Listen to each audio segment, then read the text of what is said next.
मागा plus मीगा is equal to mega, और तब बनता है मेगा पार्टनरशिप और प्रॉस्पेरिटी से भरा हुआ फलाना ढिमकाना। इसी तरह का जुमला पिछले दिनों प्रधानमंत्री मोदी ने भारत के लोगों को यानी आपको चिपकाया था, और ये बेमतलब का फार्मूला बोल के मने मन इतना प्रसन्न हो रहे थे मानो आइंस्टीन से भी बड़का सूत्र दे दिया हो। E is equal to MC² कहीं कोने में बैठ के शर्मा रहा होगा। बहरहाल एक बार फिर से हुजूर की विदेश नीति के ऊपर भयंकर बम गिरे हैं। आज इस वीडियो में हम भारत की विदेश नीति के कबाड़ा हो जाने के 3 सबूत आपके सामने रखेंगे, जिसने न सिर्फ भारत के वर्तमान को कमजोर किया बल्कि भूतकाल की तैयारियों और आने वाले भविष्य को लेकर भी गंभीर चिंताएं प्रकट कर दी हैं। चाबहार पोर्ट का नाम तो आपने सुना ही होगा, उसे लेकर कितनी भौकालबाजी की गई। अब अमेरिका ने जो प्रतिबंध पर रोक लगाई थी उस रोक को हटा दिया है, यानी प्रतिबंध लगा दिया है। उधर H1B वीजा के लिए हर साल $1 लाख यानी 88 लाख रुपए की फीस लगा दी गई है, जो कि अब तक 1000 थी। और तीसरी तरफ पाकिस्तान और सऊदी अरब परम मित्र बन गए हैं और ऐसा समझौता कर लिया है कि यदि भारत पाकिस्तान के बीच युद्ध होता है तो सऊदी पाकिस्तान की तरफ से लड़ेगा। इन तीनों मामलों पर विस्तार से चर्चा करेंगे, क्योंकि राहुल गांधी अपना साल 2017 का ट्वीट फिर से रिट्वीट कर रहे हैं। पहले भी उन्होंने कहा था, साल 2017 में यानी 7-8 साल पहले भी कहा था कि भारत का प्रधानमंत्री कमजोर है, और आज एक बार फिर से वही बात दोहरा रहे हैं और लिख रहे हैं कि मैं दोहरा रहा हूं कि भारत के पास एक कमजोर प्रधानमंत्री, यानी भारतीयों के हित का काम ये प्रधानमंत्री दूसरे देशों से नहीं करवा पाता बल्कि भारत के खिलाफ काम हो रहा है। कुल मिलाकर मोदी सत्ता के 11वें साल में जब देश के भीतर जनता ने हुजूर के कारनामे खुली आंखों से देख लिया, पहचान लिया, चंदा चोरी से लेकर कथित वोट चोरी तक, तो भक्तों के पास खाली एक ही मामला बचा था कि विदेशों में डंका बज रहा है ना, शेर पालना तो महंगा पड़ता ही है। हालांकि भक्तों ने विदेशों में जाकर कुछ देखा नहीं, जा भी नहीं सकते। गोदी मीडिया ने भाड़े के टट्टुओं को दिखा दिया मोदी मोदी चिल्लाते हुए, और भक्तों ने उन्हीं को सच मान लिया, उसी को विदेश नीति की पराकाष्ठा मान लिया। परंतु अब लगातार पर्दा हट रहा है। मगर सबसे ज्यादा चिंताजनक बात यह है कि एक तरफ जहां भारत की अंतर्राष्ट्रीय पोजीशन हुजूर के कारनामों के कारण कमजोरी के कारण कमजोर होती हुई दिख रही है, दूसरी तरफ आतंकवादी देश पाकिस्तान की पोजीशन दिन दुनी रात चौगुनी गति से मजबूत हो रही है। जो कभी हमारे थे आज उनके साथ है, और होगा भी क्यों नहीं। ट्रंप ने 45 बार सीज फायर का क्रेडिट लिया, भारत को बेइज्जत किया, हमारे प्रधानमंत्री को बेइज्जत किया, और हमारे 56 इंच वाले पीएम की जबान से एक शब्द नहीं फूटा। और जैसे ही ट्रंप ने जन्मदिन की बधाई दे दी, एकदम लौट गए, मानो इंतजार कर रहे हो कि चाचा ट्रंप एक बार नमवा ले लो, लगे लंबा चौड़ा धन्यवाद देने। मगर किसे पता था कि जन्मदिन की बधाई देने के बाद ट्रंप न सिर्फ केक लेकर भागने वाले हैं बल्कि पुराने गिफ्ट भी उठा के लेके भाग जाएंगे, और इस तरह से बेइज्जत करेंगे पूरे देश को, न सिर्फ प्रधानमंत्री को। पिछले कुछ ही घंटों में ये जो 3 घटनाएं अंतर्राष्ट्रीय स्तर पर घटी हैं, तीनों ही भारत की इज्जत को मटिया मेड करने वाली हैं। शायद ही हिंदुस्तान के इतिहास में ऐसी बदनामी कभी देखने को मिली हो जो हमारे 75 वर्षीय बुजुर्ग प्रधानमंत्री मोदी के जमाने में देखने को मिल रही है। इसलिए वीडियो को आखिर तक देखिए और महसूस करिए कि हमारे जो 75 जी हैं यानी मोदी जी, उनकी शोबाजी और हकीकत में कितना अंतर है, कितना बड़ा अंतर है। पहली बार है तो चैनल को सब्सक्राइब करके घंटी बजा दीजिए टन से, और एक वीडियो को लाइक और शेयर करना जरूरी होता है, आपकी जिम्मेदारी है, अभी कर लीजिए। इसके अलावा आपको पता है कि हम किसी धन्ना सेठ या राजनीतिक दल के दम पर नहीं चलते, तभी खुलकर आपके मुद्दों पर बात हो पाती है। हमारा काम पसंद आता हो तो इसके QR कोड या अपने मोबाइल नंबर का प्रयोग करते हुए जो भी हो सके आर्थिक सहयोग भेजने का प्रयास जरूर करें। बहुत बहुत धन्यवाद। आइए आज हम उस विदेश नीति की किताब खोलते हैं जिसे मोदी सरकार ने बड़े शोर शराबे, ढोल नगाड़े और कैमरे की रोशनी में चमचमाते हुए सुनाया था, लेकिन जब पन्ने उल्टे गए तो चारों तरफ स्याही फैली हुई है और कागज भी फटे हुए निकले। और यह किताब है चाबहार पोर्ट की, एक ऐसी कहानी जिसमें भारत ने अपने करोड़ों डॉलर और 2 दशक से ज्यादा का वक्त झोंक दिया, मगर नतीजा वही निकला, हाथ आई सिर्फ निराशा और भयंकर बेइज्जती। क्योंकि अमेरिका ने अब इस प्रोजेक्ट पर दी गई छूट यानी सैंक्शंस वेवर वापस ले लिया है। जरा याद करिए, मोदी सत्ता ने कितनी बार भारत की जनता को सपने दिखाए कि पाकिस्तान को दरकिनार करके अब हम ईरान के चाबहार पोर्ट के जरिए अफगानिस्तान और सेंट्रल एशिया पहुंचेंगे, वहां से रूस और यूरोप तक हमारा व्यापार चलेगा, पाकिस्तान का ग्वादर पोर्ट धूल चाटेगा और भारत महाशक्ति बन जाएगा। लेकिन हकीकत यह है कि अब भारत की हालत उस किसान जैसी हो गई है जिसने खेत में सालों तक मेहनत की, बीज लगाया, पानी डाला, मगर फसल काटने से पहले पड़ोसी ने आकर पूरा खेत जला दिया। और अमेरिका इस पड़ोसी की भूमिका निभा रहा है, वही अमेरिका जिसके सामने हुजूर लोटे हुए नजर आते हैं, अब तक एक बार भी नाम नहीं ले पाए। यहां तक कि सदन में राहुल गांधी के ललकारने के बाद भी ट्रंप और अमेरिका का नाम लेकर नहीं बोल पाए कि सीज फायर को लेकर ट्रंप झूठ बोल रहे हैं। अब जब अमेरिका ने कह दिया है कि चाबहार पर कोई छूट नहीं मिलेगी तो भारत के सपनों का महल ढह गया ऐसा लगता है। अब ये समझना जरूरी है कि चाबहार इतना अहम क्यों था। दरअसल 1947 में पाकिस्तान बनने के बाद भारत का ईरान और सेंट्रल एशिया से जमीनी संपर्क टूट गया। हालांकि उस वक्त बहुत फर्क नहीं पड़ा क्योंकि हमारी अर्थव्यवस्था बंद थी, मगर 1990 के बाद जब भारत खुली अर्थव्यवस्था की ओर बढ़ा तो नए व्यापारिक रास्तों की जरूरत महसूस हुई और 2003 में वाजपेयी सरकार ने ईरान के राष्ट्रपति मोहम्मद खातमी के साथ समझौता किया कि हम चाबहार को विकसित करेंगे। डॉक्टर मनमोहन सिंह के दौर में भी इस पर बातें हुई, लेकिन प्रगति कछुए की चाल से चली। असल में अमेरिका ईरान दुश्मनी हमेशा आड़े आई, कभी न्यूक्लियर डील बनी, कभी टूटी और भारत बीच में न पूरी तरह से अमेरिका का हो सका न ईरान का। और फिर आया मोदी युग, जब हर अंतर्राष्ट्रीय मंच पर यह पोर्ट उनकी डिप्लोमेटिक मास्टर स्ट्रोक का नमूना बन गया। हुजूर ने 2016 में तेहरान जाकर त्रिपक्षीय समझौता किया भारत, ईरान, अफगानिस्तान के बीच और कहा कि अब यह प्रोजेक्ट बदल देगा एशिया का नक्शा। 2017 में जब पहली खेप गेहूं अफगानिस्तान को भेजी गई तो देश के मीडिया में इसे ऐसे बेचा गया जैसे भारत ने पाकिस्तान को हमेशा के लिए चित्त कर दिया।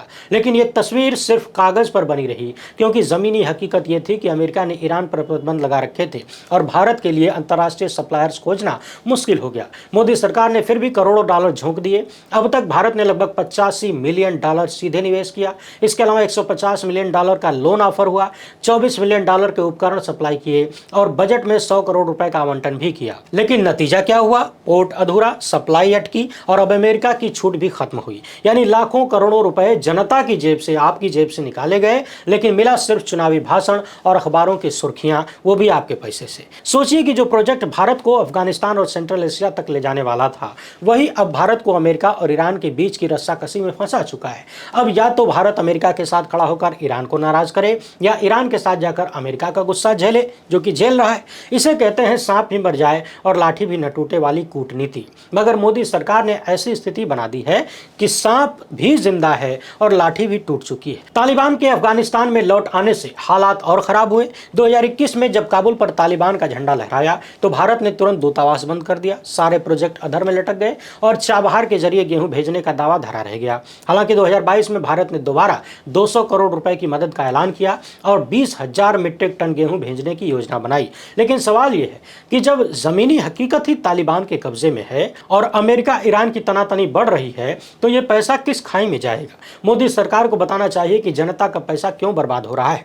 मगर हकीकत यह है कि हुजूर को कैमरों के सामने दिखाना ज्यादा पसंद है बजाय सवालों के जवाब देने।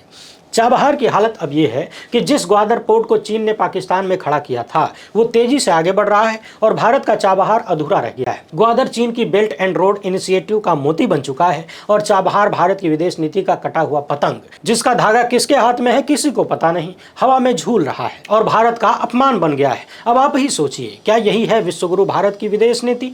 जब अमेरिका ने JCPOA यानी ईरान न्यूक्लियर डील बनाई तो भारत को लगा कि रास्ता साफ हो गया, लेकिन 2018 में ट्रंप ने बाहर निकलकर सारी उम्मीदें तोड़ दी। तब भी मोदी सरकार ने झूठी उम्मीदें बेची। फिर कहा गया कि बाइडेन के आते ही सब सुधर जाएगा, लेकिन हुआ उल्टा। ट्रंप की वापसी पर सबसे पहले वार चाबहार पर ही हुआ और भारत को साफ संदेश दिया गया कि तुम्हारी हैसियत उतनी ही है जितनी हम तय करेंगे। ये वही भारत है जिसे कभी गुटनिरपेक्ष आंदोलन का नेता कहा जाता था, जो गुटनिरपेक्ष रहकर अमेरिका और सोवियत यूनियन दोनों से बराबरी से बात करता था। लेकिन आज हालात ये है कि भारत न अमेरिका को नाराज कर पा रहा है, न रूस को भरोसा दिला पा रहा है और चीन सीमा पर बैठा है। पाकिस्तान, सऊदी अरब जैसे देशों से रक्षा समझौते कर रहा है और भारत चुनावी पोस्टर में अपनी फोटो चमका रहा है। दरअसल यही फर्क होता है दूरदर्शी नेतृत्व में और कैमरा जीवी नेतृत्व में। मोदी सरकार को शायद लगता है कि विदेश नीति भी 56 इंच के नारे और झप्पी वाली डिप्लोमेसी से चलती है, लेकिन सच्चाई यह है कि विदेश नीति दूरगामी सोच, ठोस रणनीति और कूटनीतिक संतुलन से चलती है, जो इस सरकार के पास नहीं है। और यही कारण है कि आज भारत की हालत नाच नावे आंगन टेढ़ा वाला हो गया है, बल्कि उससे भी बदतर हो चुका है। यहाँ तो नाच भी कमजोर है और आंगन भी गिर चुका है। हुजूर की विदेश नीति के फेलियर की दूसरी कड़ी में अब बात करते हैं उस धमाके की जिसने दक्षिण एशिया और खाड़ी की राजनीति का नक्शा बदल दिया है, और वो है सऊदी अरब और पाकिस्तान के बीच हुआ नया डिफेंस पैक्ट, जिसे दुनिया भर के अखबारों ने बड़े बड़े शीर्षकों में छापा। सोचिए जरा, सऊदी अरब यानी वो देश जिसके साथ भारत पिछले 10 साल से दोस्ती की बड़ी बड़ी तस्वीरें खिंचा रहा था, जहां हमारे 75G गए और ऑर्डर ऑफ जायद जैसी उपाधियां ली, अरब शेखों के साथ तलवारें लहराई, तेल के दाम सस्ते करवाने का दावा किया, वही सऊदी अरब अब औपचारिक रूप से पाकिस्तान के साथ रक्षा समझौते सिग्नेचर कर रहा है। पाकिस्तान यानी भारत का वो दुश्मन दुश्मन जो खुलेआम आतंकवाद को पालता पोसता है, हमारे लोगों को मरवाता है और जिसे मोदी सरकार हर मंच पर आतंक की फैक्ट्री बताती रही।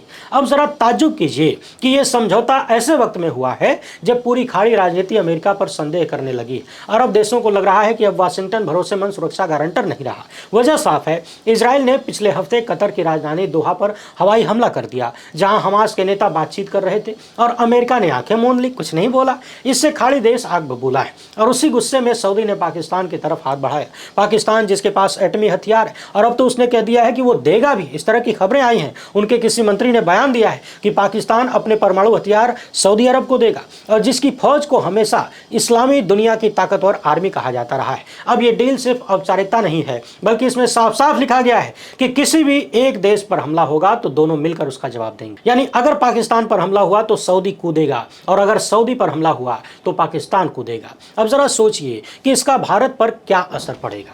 पहला असर तो यह है कि सऊदी अब पाकिस्तान को खुलेआम स्ट्रेटेजिक पार्टनर बना रहा है। इससे भारत की उस मेहनत पर पानी फिर गया जो पिछले 10 साल में लगाई गई। मोदी सरकार ने बार बार कहा कि सऊदी अरब के साथ हमारे रिश्ते अब पहले से कहीं ज्यादा मजबूत हैं। यहां तक कि पिछले साल जब क्राउन प्रिंस मोहम्मद बिन सलमान भारत आए तो हुजूर ने, हमारे 75G ने डंका बजाया कि भारत और सऊदी मिलकर एशिया का भविष्य लिखेंगे। लेकिन हकीकत यह निकली कि सऊदी ने पाकिस्तान को गले लगाया और भारत को सिर्फ फोटो खिंचवाने तक सीमित कर दिया। ये वही सऊदी है जिसने 1990 के दशक में पाकिस्तान को तेल उधार दिया, न्यूक्लियर प्रोग्राम में चुपचाप मदद की और हमेशा इस्लामिक ब्लॉक में पाकिस्तान का साथ दिया कथित रूप से। फर्क सिर्फ इतना आया कि बीच बीच में भारत के साथ तेल, गैस और व्यापार के बहाने रिश्ते मजबूत किए ताकि बैलेंस बना रहे, मगर दिल तो पाकिस्तान के पास ही रहा। और अब तो इस डिफेंस पैक्ट ने साफ कर दिया है कि असली भरोसा किस पर है। हमारे 75G की कूटनीति की असफलता यहां भी साफ झलकती है, क्योंकि भारत ने खुद को सिर्फ ग्राहक बना लिया। सऊदी से तेल खरीदो,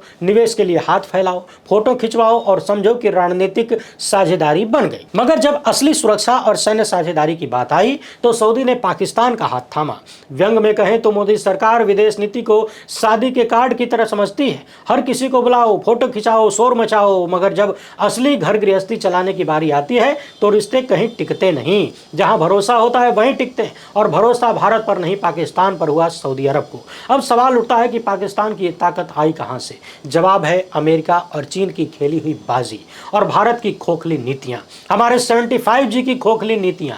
चीन ने पाकिस्तान को CPEC यानी चीन पाकिस्तान इकोनॉमिक कॉरिडोर का तोहफा दिया, ग्वादर पोर्ट खड़ा किया और अब सऊदी ने सुरक्षा का छाता दे दिया। यानी पाकिस्तान 3 ताकतों से घिर गया है। चीन की अर्थव्यवस्था, सऊदी की सुरक्षा और अमेरिका के बीच बीच में मौन समर्थन। और भारत हाथ में सिर्फ खोखले जुमले और विज्ञापन जैसी विदेशी यात्राओं के एल्बम लिए बैठा है। ये सोचने वाली बात है कि जिस सऊदी अरब को मोदी सत्ता एनर्जी पार्टनर कहती थी, वही सऊदी अब पाकिस्तान की आर्मी को अपनी सुरक्षा की चाबी दे रहा है। 75G की सरकार को यह बताना चाहिए कि आखिर उनकी कूटनीति किस चीज पर आधारित है। क्या सिर्फ NRI रैलियों और तलवार लहराने के कार्यक्रमों पर?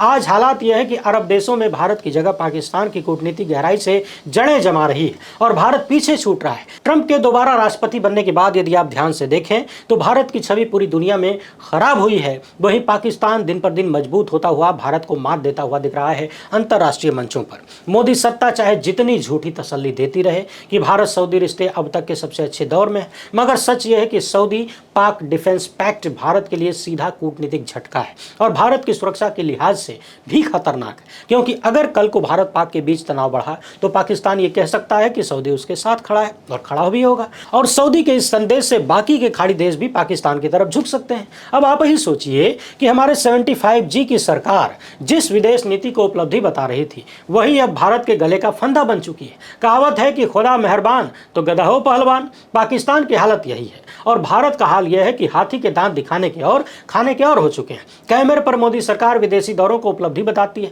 लेकिन असलियत में भारत अकेला और कमजोर होता हुआ दिख रहा है अंतर्राष्ट्रीय मंचों पर। 75G की 2 इंटरनेशनल फेलियर को तो आपने देख लिया, अब आइए तीसरा देखिए और सबसे कड़वी गोली पर बात करते हैं जिसे डोनाल्ड ट्रंप ने सीधे भारत की छाती में दागा है और ये गोली है H-1B वीजा पर सालाना $1 लाख की फीस लगाने का फैसला, जिसे उन्होंने 19 सितंबर 2025 को व्हाइट हाउस में बैठे बैठे अपने एक हस्ताक्षर से हकीकत बना दिया।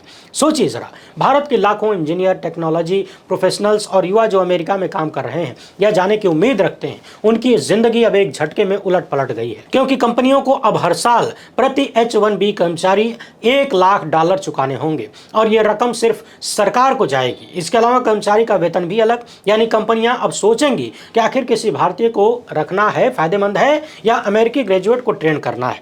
यानी उनका साफ साफ ये इशारा है कि अपने लड़कों को तैयार करो, विदेशियों को नौकरी मत दो। ट्रंप प्रशासन ने साफ कहा है कि H-1B सबसे ज्यादा दुरुपयोग होने वाला वीजा प्रोग्राम है और यह राष्ट्रीय सुरक्षा के लिए खतरा बन चुका है। अब वही ट्रंप कह रहे हैं कि हम केवल टॉप लोग लेंगे जो अमेरिकी नौकरियों को छीनने नहीं बल्कि नया रोजगार पैदा करने आएंगे, और अगर कोई कंपनी विदेशी चाहती है तो $1 लाख सालाना फीस भरो वरना दरवाजा बंद। साथ ही ट्रंप ने नया गोल्ड कार्ड वीजा प्रोग्राम भी घोषित किया, जिसमें अगर कोई व्यक्ति $1 मिलियन या कंपनी $2 मिलियन अमेरिकी खजाने में डाल दे तो उसे सीधे ग्रीन कार्ड की तेज रफ्तार वाली लाइन मिल जाएगी। यानी साफ संदेश है कि अमीर हो तो अमेरिका तुम्हारे लिए खुला है, मध्यम वर्गीय भारतीय इंजीनियर हो तो घर लौटने की सारी तैयारी कर लो। अब सोचिए, भारत के IT सेक्टर की रीढ़ ही H-1 वीजा से बनी है। गूगल, माइक्रोसॉफ्ट, अमेजन जैसी कंपनियों में भारतीय मूल के हजारों इंजीनियर इसी वीजा पर टिके हैं और भारतीय मूल के टेक फर्म हर साल लगभग 20% H-1 वीजा हासिल करते हैं। अब इस नई फीस से क्या होगा? कंपनियां या तो भारतीय कर्मचारियों को कम रखेंगी या भारत से भर्तियां ही रोक देंगी, या जो पहले से हैं उनके नवीनीकरण पर $1 लाख सालाना खर्च नहीं करेंगी। नतीजा ये कि भारतीय पेशेवरों की वापस भेजा जाएगा, दशकों लंबा ग्रीन कार्ड वेट और भी असंभव हो जाएगा और भारत की सॉफ्ट पावर सीधे कमजोर होगी। यही नहीं, ट्रंप ने प्रेस कॉन्फ्रेंस में कहा कि कंपनियों को बहुत पसंद आया है, वे खुश हैं क्योंकि अब वे अमेरिकी युवाओं को ट्रेन करेंगे और विदेशी कामगारों का खेल खत्म करेंगे। यानी खुले शब्दों में भारत और अन्य देशों के सपनों को कुचल दिया गया। अब सवाल यह है कि 75G की सरकार करेगी क्या और क्या कर रही है? वही जो हमेशा करती है, चुप्पी, प्रचार और फोटो ऑप्स। 75G ने जब अमेरिका का दौरा किया, उन्होंने NRIs के बीच बड़े बड़े कार्यक्रम किए। ह्यूस्टन का हाउडी मोदी और अहमदाबाद का नमस्ते ट्रंप जैसे तमाशे रचे गए। मगर जब ट्रंप ने भारत की रीढ़ पर वार किया तो मोदी सत्ता के पास बोलने तक की हिम्मत नहीं है। यही विदेश नीति की सबसे बड़ी नाकामी है। विदेश नीति को लेकर 75G के कारनामों को देखें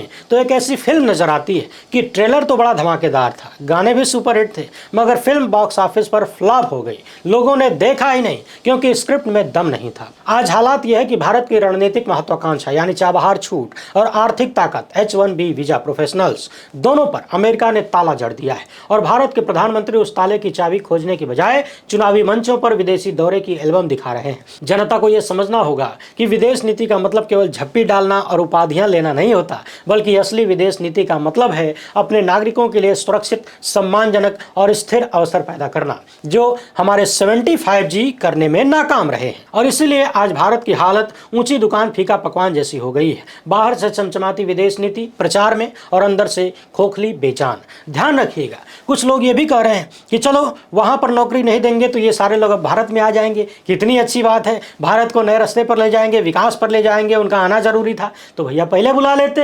अगर उनका आना जरूरी था तो पहले बुला लेते। क्या आप इंतजार कर रहे थे कि अमेरिका इस तरह की नीति लाए तब आप उन लोगों को बुलाएंगे? बहरहाल आप तो जानते हैं हमारे यहाँ पेड लोग बहुत सारे हैं, गोदी मीडिया भी है, दिन रात हर बुराई में अच्छाई बता ही देगा, गोबर को गुलगुला बताने में मास्टरी हासिल है।